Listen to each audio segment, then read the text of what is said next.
Hello students, MM classes में आपका स्वागत है। मैं हूं मानसी। कैसे हैं आप लोग?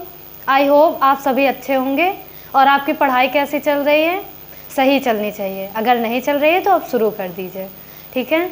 तो जैसा कि हम लोग फिजिक्स के पहले चैप्टर की बात कर रहे थे, फिजिक्स का पहला chapter light reflection and refraction, उसमें हम लोग मोस्टली चीज़ें पढ़ चुके हैं। और आज का टॉपिक है इमेज फॉर्मेशन। इमेज फॉर्मेशन एक ऐसा टॉपिक है जिसमें बहुत सारे बच्चे, लगभग सारे बच्चे कंफ्यूज रहते हैं और उनको ये टॉपिक टफ लगता है, ठीक है। उनको यही नहीं समझ में आता कौन सी रे कैसे आई और इमेज बन गया, कैसे बन गया। तो आज हम लोग इमेज फॉर्मेशन पे चर्चा करेंगे। तो चलिए देखते हैं इमेज फॉर्मेशन इन कनकेव मिरर। पहले हम लोग कनकेव मिरर में देखते हैं, उसके बाद कन्वेक्स मिरर का देखेंगे। कनकेव मिरर हमने पढ़ाया था। कनकेव मिरर ऐसा मिरर जिसके आउटवर्ड सरफेस पे पेंट हो, आउटवर्ड सरफेस पे पेंट हो, पेंट कर दिया हमने आउटवर्ड सरफेस पे। और इनवर्ड सरफेस रिफ्लेक्टिंग एरिया हो, इनवर्ड सरफेस रिफ्लेक्टिंग एरिया हो। रिफ्लेक्टिंग एरिया क्या होता है? वह सरफेस जिससे रिफ्लेक्शन होता है उसे रिफ्लेक्टिंग एरिया बोलते हैं, ठीक है। तो हमको कोई भी इमेज बनाना हो, उसमें अगर हम कनकेव मिरर बना रहे हैं तो पहले कनकेव मिरर बना लेंगे, उसके बाद इसकी प्रिंसिपल एक्सिस बना देंगे। प्रिंसिपल एक्सिस के पहले पोल बना दें, ये हमारा पोल है, प्रिंसिपल एक्सिस बना दें।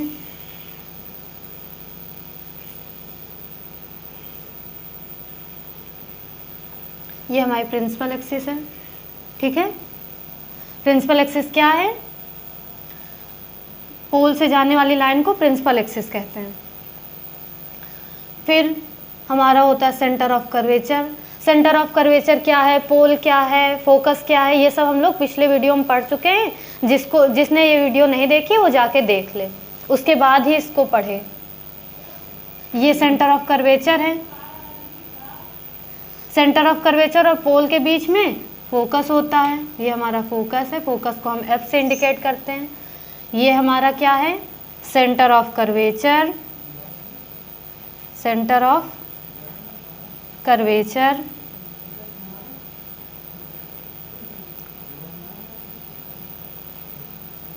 और ये क्या है? ये फोकस है, ठीक है। इसे क्या बोलते हैं? वक्रता केंद्र, वक्रता केंद्र, ठीक। पोल से फोकस की दूरी को फोकल लेंथ कहते हैं, पोल से सेंटर ऑफ कर्वेचर की दूरी को रेडियस ऑफ कर्वेचर कहते हैं। अब देखिए इमेज कैसे बनेगा। कोई ऑब्जेक्ट है, किसी ऑब्जेक्ट का ही इमेज बनता है। और ऑब्जेक्ट रखने की क्या मतलब, अगर ऑब्जेक्ट कहीं पे रखा है तभी उसका इमेज बनेगा। और इमेज कहाँ पे बन रहा है, उसका सीधा संबंध ऑब्जेक्ट कहाँ पे रखा है इससे पड़ता है। मतलब कि ऑब्जेक्ट अगर यहाँ पे रखा है तो इमेज कहाँ बनेगा, ऑब्जेक्ट अगर यहाँ पे रखा है तो उसका इमेज कहाँ बनेगा। यानी इमेज सीधा डिपेंड करती है ऑब्जेक्ट की सिचुएशन पे, ऑब्जेक्ट कहाँ पे रखी हुई है। तो इसी के आधार पे सिचुएशन अलग अलग हो जाती है। यानी कि अगर मान लीजिए कहीं ऑब्जेक्ट रखा है कि हमको पता ही नहीं है कहाँ रखा है, इनफाइनाइट में रखा है, हमें दिख ही नहीं रहा ऑब्जेक्ट, हमें जब पता ही नहीं है कहाँ रखा है तो हम उसको क्या कहेंगे कि वो इन्फिनिटी में रखा हुआ है, अनंत पे रखा हुआ है, वो हमें दिख ही नहीं रहा है। तो पहली कंडीशन तो यही हो जाएगी कि ऑब्जेक्ट इन्फिनिटी पे रखा हो तो उसका इमेज कहाँ पे बनेगा, ठीक है। पहली कंडीशन क्या होगी? पहली कंडीशन क्या होगी? अगर ऑब्जेक्ट इन्फिनिटी में रखा हो, इन्फिनिटी, इन्फिनिटी अनंत पे रखा हो, ये ऑब्जेक्ट रखने की कंडीशन है। ऑब्जेक्ट रखने की कंडीशन मतलब ऑब्जेक्ट कहाँ है, मार्कर कहाँ है, अभी तो हमें दिख रहा है मार्कर, लेकिन पता नहीं कहीं हम फेंक दें ये ना दिखे तो मतलब हमें पता ही नहीं है कि ऑब्जेक्ट कहाँ पे है, इन्फिनिटी पे है। तो पहली कंडीशन क्या है? अगर ऑब्जेक्ट इन्फिनिटी पे रखा हो, हमें दिख ही ना रहा हो। दूसरी कंडीशन क्या है? ऑब्जेक्ट यहाँ पे उठ के आ जाए, मतलब अब हमें दिखने लगा, अब हमें ऑब्जेक्ट दिख रहा है कि ये यहाँ पे ऑब्जेक्ट रखो, जैसे मार्कर अब आप लोगों को दिख रहा है कि ये हमारे हाथ में है, ठीक है। तो अब अगर ऑब्जेक्ट यहाँ पे रखा हुआ है तो इसको हम क्या कहेंगे कि ये ऑब्जेक्ट इन्फिनिटी और सेंटर ऑफ कर्वेचर के बीच में है। या हम ये भी कह सकते हैं कि ऑब्जेक्ट सेंटर ऑफ कर्वेचर से दूर रखा हुआ है। इसे ये ऑब्जेक्ट यहाँ पे रखा है, इस बात को कहने के दो तरीके हैं। क्या कि ऑब्जेक्ट इन्फिनिटी और सेंटर ऑफ कर्वेचर के बीच में रखा है, इन्फिनिटी और सेंटर ऑफ कर्वेचर के बीच में रखा है। दूसरी कंडीशन सेंटर ऑफ कर्वेचर से दूर रखा हुआ है, beyond the centre of curvature, ये भी कह सकते हैं। मतलब इसी ऑब्जेक्ट को रखने की दो बात हो गई, दोनों का एक ही मतलब है। अगर हम कहें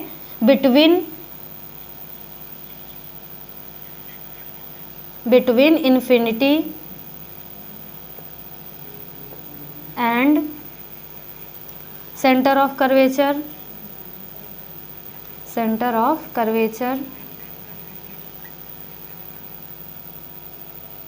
यानी कि अनंत और किसके बीच में, वक्रता केंद्र के, अनंत और वक्रता केंद्र के बीच में, वक्रता केंद्र के बीच में।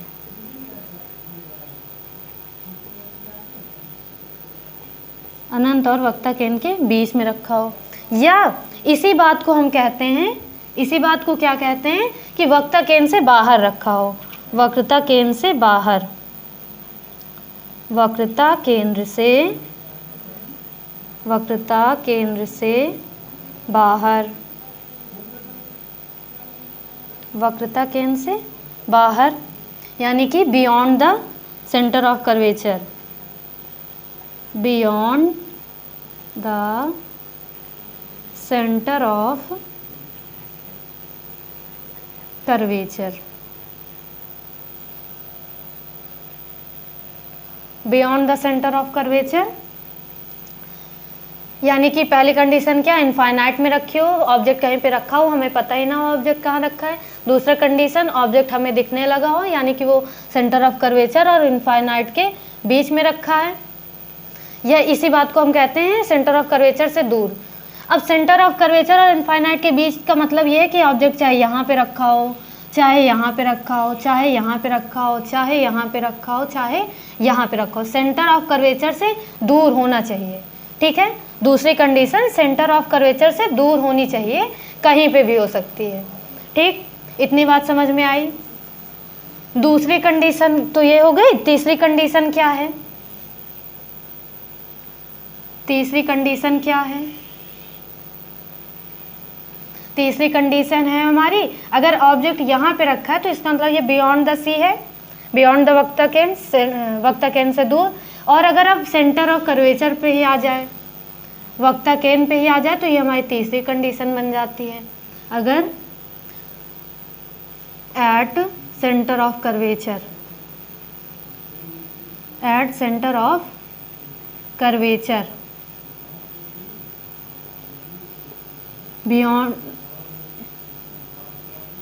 वक्रता केंद्र पर, ठीक है, वक्रता केंद्र पर। तो तीसरी कंडीशन क्या हो गई कि अगर वस्तु वक्रता केंद्र पर रखी हो। अब अगली कंडीशन क्या बनेगी, ऑब्जेक्ट को और इधर ले जाएं, यहाँ पे थी अब यहाँ पे ले आए, तो अब क्या होगा, सेंटर ऑफ कर्वेचर और फोकस के बीच में रखी है। अब चौथी कंडीशन क्या है, centre of curvature between centre of curvature between centre of curvature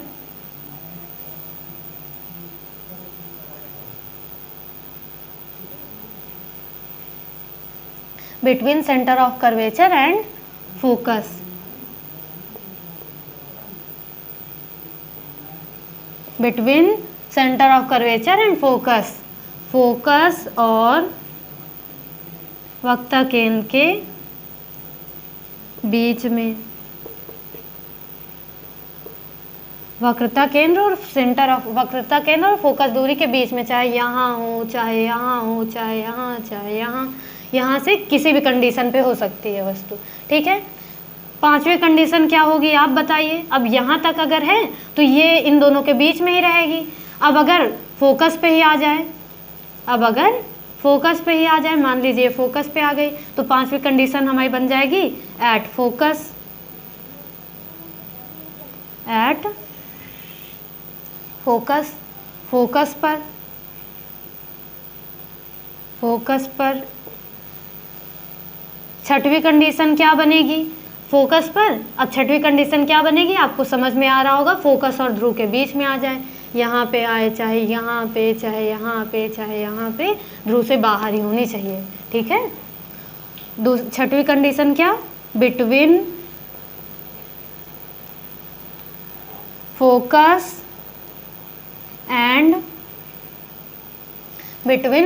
and pole, focus और ध्रुव के बीच, फोकस और ध्रुव के बीच, यानी कि ऑब्जेक्ट रखने की कितनी कंडीशन हो गई, ऑब्जेक्ट रखने की 6 कंडीशन हो गई। कौन कौन सी, पहला तो हमें ऑब्जेक्ट दिख ही ना रहा हो, यानी कि ऑब्जेक्ट इन्फिनिटी में हो। दूसरी कंडीशन, हमें ऑब्जेक्ट दिखने लगे, यानी सेंटर ऑफ कर्वेचर और इनफाइनाइट के बीच में हो। दूसरी कंडीशन क्या, कि अगर हमें ऑब्जेक्ट अब दिखने लगे, यानी कि वो सेंटर ऑफ कर्वेचर वक्रता केंद्र और अनंत के बीच में होगा, वक्रता केंद्र और अनंत के बीच में होगा, या इसी कंडीशन को हम कह देते हैं वक्रता केंद्र से बाहर, बाहर मतलब वक्रता केंद्र से दूर, यहाँ पे हो, यहाँ पे, कहीं पे भी हो सकती है। तीसरी कंडीशन क्या, वक्रता केंद्र पे ही आ जाए वस्तु। तीसरी कंडीशन, वस्तु वक्रता केंद्र पे ही आ जाए। चौथी कंडीशन, वस्तु वक्रता केंद्र और फोकस के बीच में आ जाए। चौथी कंडीशन क्या, वस्तु मतलब वक्रता केंद्र से थोड़ा आगे चली जाएगी तो वो फोकस और वक्रता केंद्र के बीच में हो जाएगी। वस्तु वक्रता केंद्र और फोकस के बीच में आ जाए। अब इन दोनों के बीच में, इनमें से किसी भी कंडीशन पे हो सकती है, इनके बीच में भी हो सकती है, कहीं पे भी हो सकती है इनके बीच में। पांचवी कंडीशन, वस्तु फोकस पे ही आ जाए, यहाँ तक थी, इसके आगे बढ़ जाए, फोकस पे ही आ जाए, तो पांचवी कंडीशन है। छठवीं कंडीशन क्या है, फोकस और ध्रुव के बीच में आ जाए। छठवीं कंडीशन, बिटवीन फोकस एंड पोल, अब वस्तु फोकस और ध्रुव पे आ जाए। तो इन्हीं 6 कंडीशन के लिए अवतल दर्पण में मिरर इमेज बनेंगे। इन्हीं 6 कंडीशन के लिए कनकेव मिरर में इमेज बनती है। यही 6 कंडीशन बुक में भी हैं, टीचर्स भी पढ़ाते हैं, हर जगह पढ़ाई जाती है। लेकिन इस टॉपिक में बच्चों को दिक्कत रहती ही रहती है, उनको समझ में ही नहीं आता कि ये इमेज कैसे बन रहा है, ज़रूरी क्या कि ऐसे ही बने। तो ऑब्जेक्ट की कंडीशन हमको पता चल गई कि इतनी कंडीशन बनेंगी, हमने बता भी दिया कि इनके बीच में कहीं पे भी हो सकता है, 6 ही कंडीशन हो सकती हैं। इन्हीं 6 के लिए हम इमेज बनाना भी सीख रहे हैं। ठीक है, तो चलिए देखते हैं प्रतिबिंब बनने की कंडीशंस। वस्तु के रखने की कंडीशन तो मैंने बता दिया आपको कि ऑब्जेक्ट रखने की 6 कंडीशन होती हैं। कौन कौन सी, पहली जब वस्तु हमें दिखाई न दे यानी कि इन्फिनिटी पे हो। दूसरी क्या, दूसरी जब हमें वस्तु दिखाई देने लगे यानी इन्फिनिटी और वक्रता केंद्र के बीच में आ जाए। तीसरी जब वक्रता केंद्र पे ही रखी हो। चौथी क्या है आप बताइए, चौथी जब वक्रता केंद्र और फोकस के बीच में आ जाए। पांचवी जब फोकस पे आ जाए। छठवीं जब फोकस और ध्रुव के बीच में आ जाए, यानी इमेज को अंदर की ओर खिसकाते हुए लेते चले जाना है। ठीक है, तो पहली कंडीशन है हमारी इन्फिनिटी, लेकिन हम पहली कंडीशन अभी नहीं देख रहे हैं, दूसरी कंडीशन से स्टार्ट कर रहे हैं। पहली कंडीशन आपको लास्ट में बताएंगे तो वो ज़्यादा समझ में आएगी। ठीक है, तो पहली कंडीशन हमने रख ली वक्रता केंद्र और अनंत के बीच में हो। तो सबसे पहले तो हम कनकेव मिरर बना लेंगे। ये हमने बनाया कनकेव मिरर, और थोड़ा दूर बनाते हैं इधर। पहली कंडीशन हम लोग, पहली बात तो कोई भी फिगर बनाना हो तो हम लोग कनकेव मिरर बना लेंगे। अगर कनकेव में बनाना है इमेज तो कनकेव मिरर बना लेंगे। कनकेव मिरर बना रहे हैं, इसमें पेंट कर रहे हैं। ये फिगर बहुत ही साफ सफाई से बनाइएगा स्केल का यूज करके। ठीक है, स्केल और पेंसिल से बनाना। जब पेंट करना तो पेंट बहुत ही धीरे धीरे, ये नहीं कि लाइन इधर उधर उड़ा दोगे तो फिगर बहुत गंदा दिखता है। फिर 20 से पेंसिल ये गई, 20 से प्रिंसिपल रे गई, प्रिंसिपल एक्सिस। ये पी है, पी को क्या कहते हैं, पोल। यहाँ पे हमारा फोकस होगा, यहाँ पे हमारा सेंटर ऑफ कर्वेचर होगा। और हम किस कंडीशन के लिए बना रहे हैं, जब वस्तु वक्रता केंद्र और अनंत के बीच में हो, यानी अनंत हमको पता ही नहीं है और हमें दिख रही है, यानी कि इससे दूर, चाहे यहाँ रख दें, चाहे यहाँ रख दें, चाहे यहाँ, चाहे यहाँ, चाहे यहाँ, कहीं पे भी रख सकते हैं हम। ठीक है, तो हम रख रहे हैं यहाँ पे हमने वस्तु रख दी। ये ए है, ये बी है। ए बी कोई बिंदु नहीं है, ए बी वस्तु का नाम है। ठीक है, ए बी क्या है, ए बी वस्तु का नाम। और छोटी रख देते हैं, हमने दर्पण छोटा बनाया है। ये हमने वस्तु रख दी। अब देखो ये वस्तु रखी है, मान लो ये मार्कर रखा हुआ है यहाँ पे ऐसे मार्कर रखा हुआ है। ये प्रिंसिपल एक्सिस है, ये ऐसे मार्कर रखा हुआ है, इस मार्कर से लाइट रेज निकल रही हैं, लाइट रेज निकल रही हैं। तो ज़रूरी थोड़ी ना कि सारी लाइट रेज सीधी ही चली जाएं, कुछ लाइट रेज ऐसे जाएंगी, कुछ ऐसे जाएंगी, कुछ ऊपर जाएंगी, कुछ ऐसे, कुछ इधर उधर, कुछ पैरेलल भी जाएंगी, यानी कि लाइट रेज सब चली जा रही हैं, कोई इधर कोई उधर, किसी भी तरफ चली जा रही हैं। तो हमको सारी रेज नहीं लेनी है, ये नहीं लेना कि सारी रेज दिखा दें, सारी रेज दिखाएंगे तो प्रतिबिंब कैसे बनाएंगे फिर? सारी रेज अगर दिखाने लगे हम कि एंगल वाली भी दिखा दें, पैरेलल भी दिखा दें, तो इमेज हमारा बन ही नहीं पाएगा। लेकिन निकल तो रही है सारी दिशाओं में, सभी एक्सिस में सभी तरफ रेज निकल रही हैं, लेकिन हमको सभी रेज नहीं दिखानी, केवल कुछ रेज दिखानी है जिससे कि हमारा इमेज मतलब नॉर्मली बन जाए। तो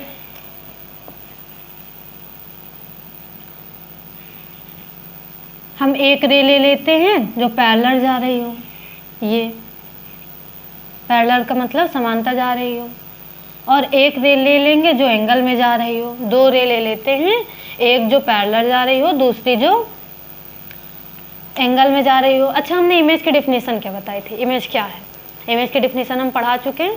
अगर आप लोगों ने ना पढ़ा हो या किसी को ना पता हो इमेज क्या है तो पिछली वीडियो में जाके देख ले, ठीक है। तो चलिए फिर भी हम बता दे रहे हैं इमेज क्या है। इमेज क्या है? जब किसी वस्तु से चलने वाली प्रकाश किरण, when light rays after reflection and refraction, जब वस्तु से चलने वाली प्रकाश किरण दर्पण से अपवर्तन या परावर्तन के पश्चात जिस बिंदु पे मिलती हैं, यानी ये किरण और ये किरण यहाँ से परावर्तित होने के बाद जिस बिंदु पे एक दूसरे को काटेंगी वहाँ पे इनका प्रतिबिंब बनेगा। जिस बिंदु पे भी काट दें उस बिंदु पे इनका प्रतिबिंब बनेगा। अगर आपको प्रतिबिंब की परिभाषा नहीं आती है तो आप लोग पिछले वीडियो में देख लें, उसमें ज़्यादा क्लियरली समझाया गया है, ठीक है। तो देखिए, इमेज बनने के 3 नियम होते हैं। कौन कौन से नियम होते हैं? नियम नंबर 1, जब प्रकाश किरण मुख्य अक्ष के समांतर होती है, मुख्य अक्ष के समांतर हो, मुख्य अक्ष के समांतर हो तो वह दर्पण से परावर्तन के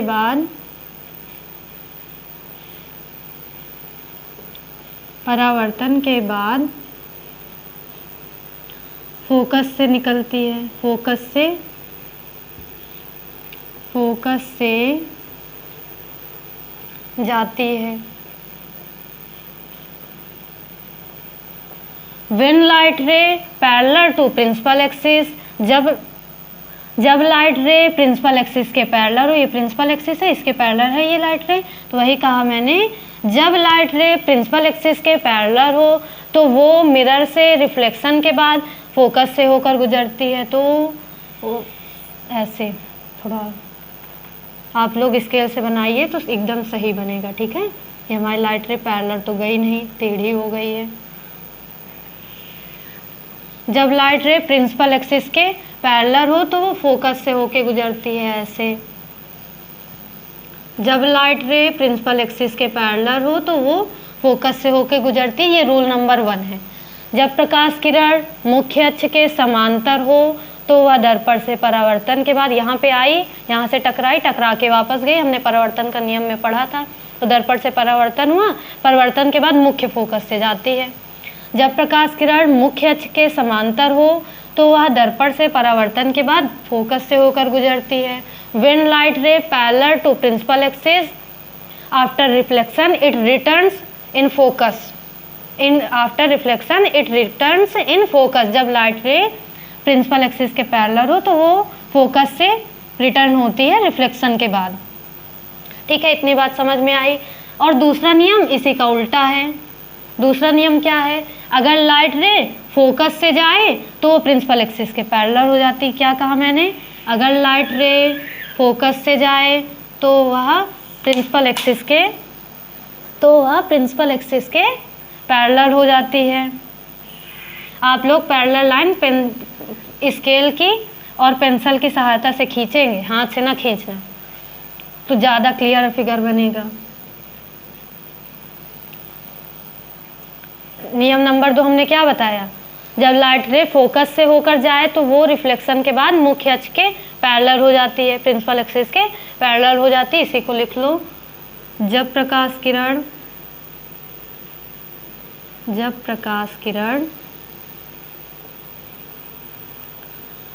फोकस से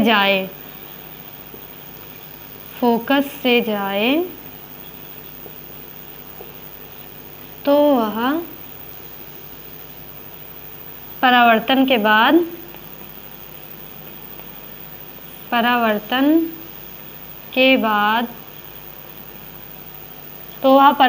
बाद मुख्य अक्ष के समांतर हो जाती है, मुख्य अक्ष के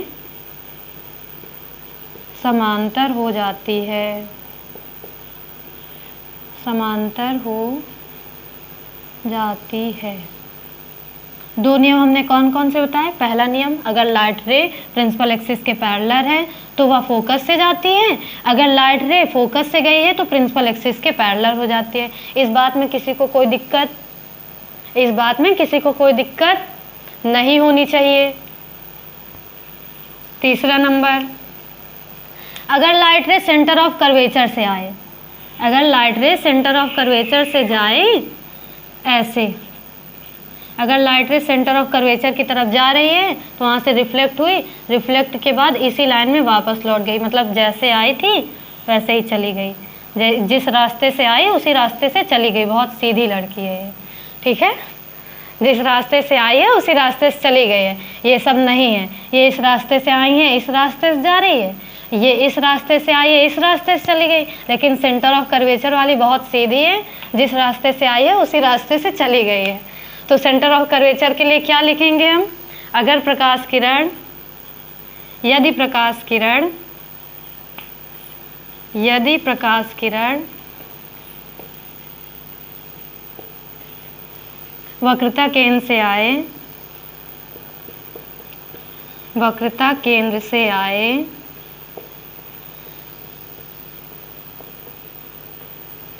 आए तो परावर्तन के बाद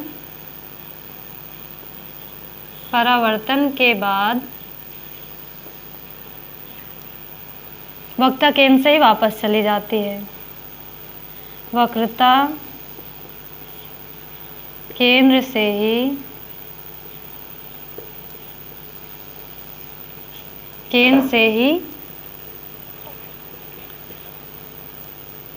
चली जाती है, वक्रता केंद्र से ही लौट जाती है, वक्रता केंद्र से ही लौट जाती है।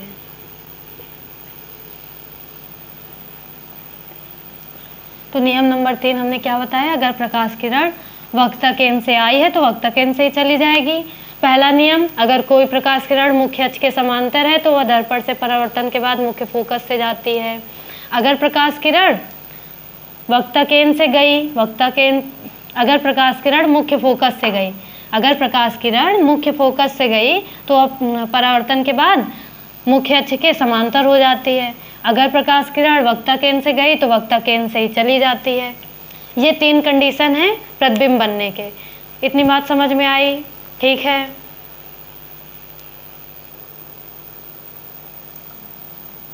तो प्रतिबिंब बनने के नियम हमने देख लिए, 3 नियम होते हैं। अब इस कंडीशन के लिए प्रतिबिंब बना देते हैं।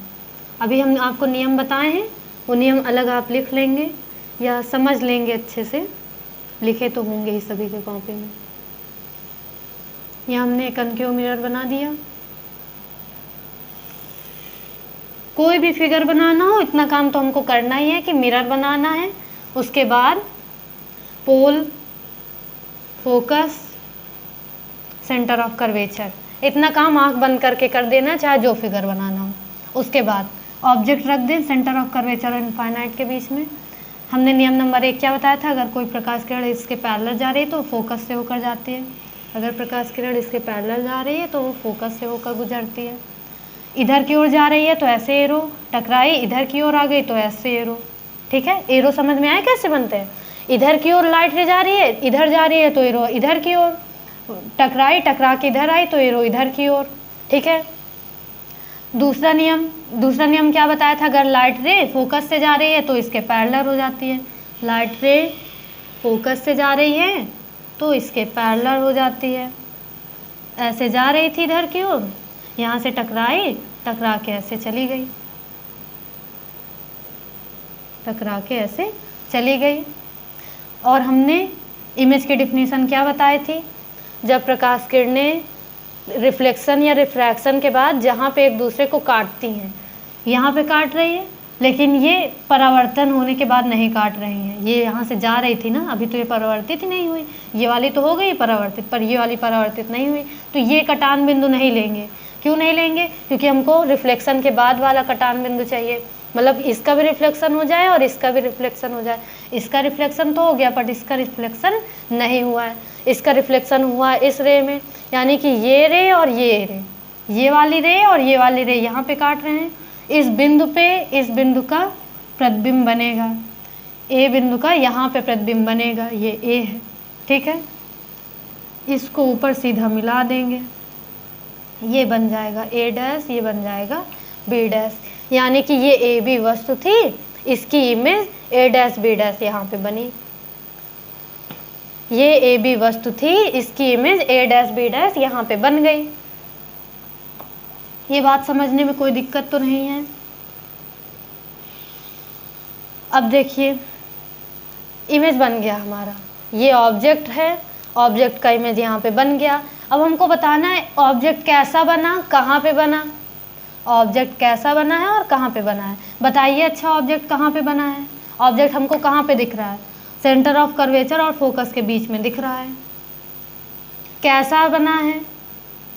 कैसा बना है? अगर ऑब्जेक्ट ऊपर रखा है, इमेज भी ऊपर बनता, तब तो सीधा बनता। अगर ऑब्जेक्ट ऊपर रखा है, उसका इमेज भी ऊपर बन रहा है, तो इमेज सीधा बनता है, इरेक्ट बनता है। लेकिन यहाँ पे ऑब्जेक्ट ऊपर रखा है, इसका इमेज नीचे बन रहा है, तो ऑब्जेक्ट कैसा बनेगा? मतलब मार्कर यहाँ पे ऐसा रखा है, इसका इमेज ऐसे बन रहा है, यानी कि उल्टा बन रहा है, अपोजिट बन रहा है, इन्वर्टेड बन रहा है, यानी कि इमेज बन रही है सेंटर ऑफ कर्वेचर और फोकस के बीच में, इन्वर्टेड बन रही है। चलिए यही बात लिख लेते हैं। वस्तु की स्थिति तो यहाँ पे लिखी ही है, प्रतिबिंब की स्थिति लिख देते हैं।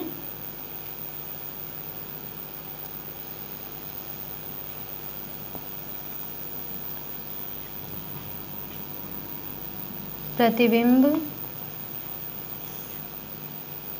की स्थिति, यानी कि प्रतिबिंब कहाँ पे बना, बताइए कहाँ पे बना है? सेंटर ऑफ कर्वेचर और फोकस के बीच में, between centre of curvature and focus, between C and F, centre of curvature and focus के बीच में। ये इसको इंग्लिश में क्या लिखेंगे? ऑफ इमेज क्या है? Between C and F. Size of image, अब देखिए ऑब्जेक्ट इतना बड़ा है, इमेज इतनी छोटी बन रही है, तो साइज बताइए क्या है? साइज ऑफ इमेज, प्रतिबिंब का आकार, प्रतिबिंब का आकार क्या है? प्रतिबिंब का आकार छोटा है कि बड़ा है? छोटा है। डिमिनाइज्ड,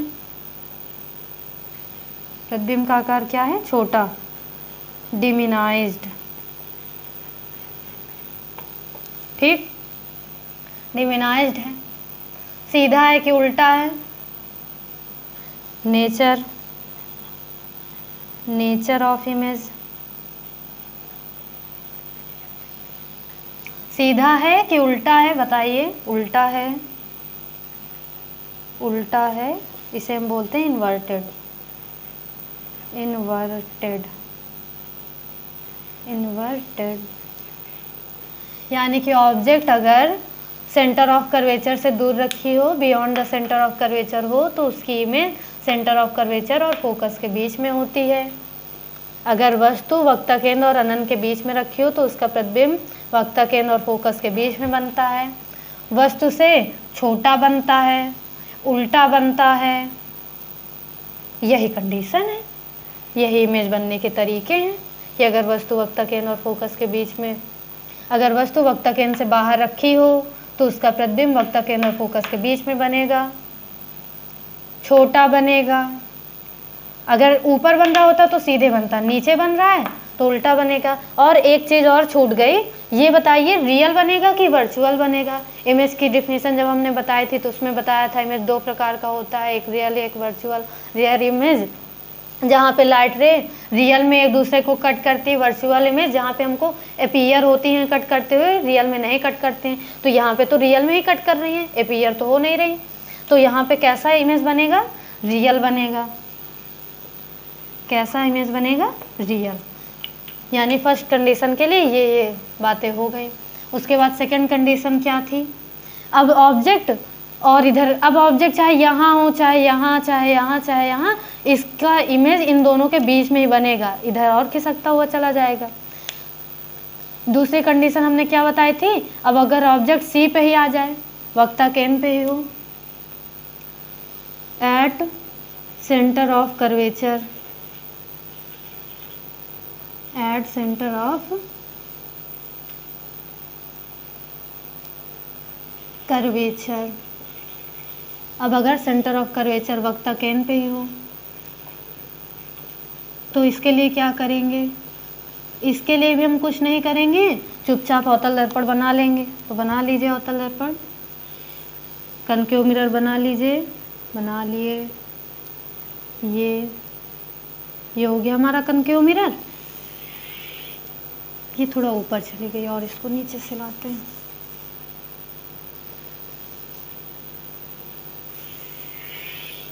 ठीक है, अब ठीक है। ये हमारा पोल है, ठीक है। ये क्या है? फोकस। और ये क्या है? Centre of curvature. अब हमने क्या बोला कि अगर ऑब्जेक्ट सेंटर ऑफ कर्वेचर पे हो, यानी कि यहाँ पे ही रखी हो, तो एक लाइट रे इससे पैरेलल जाएगी। इस ऑब्जेक्ट का नाम दे दिया हमने ए एंड बी। अब एक लाइट रे इससे पैरेलल गई। हमने आपको नियम नंबर 1 में क्या बताया? अगर लाइट रे पैरेलल जाती है, अगर लाइट रे पैरेलल जाती है तो वो फोकस से होकर निकलती है। लाइट रे पैरेलल जा रही थी प्रिंसिपल एक्सिस के, फोकस से होकर निकली। और दूसरी कंडीशन हमने क्या बताई थी? अगर लाइट रे फोकस से जाती है तो वो पैरेलल होकर निकलती है। अगर लाइट रे फोकस से जाती है तो वो पैरेलल होकर निकलती है। ये लाइट रे फोकस से गई, लाइट रे फोकस से गई, टकराई और इसके पैरेलल हो गई।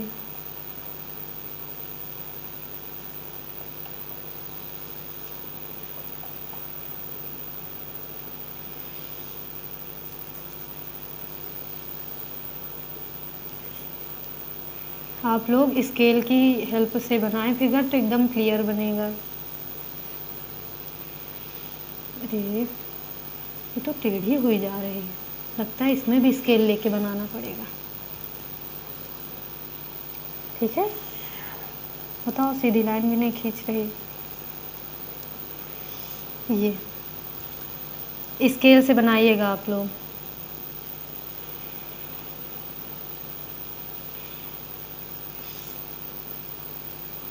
ये यहाँ पे कट की,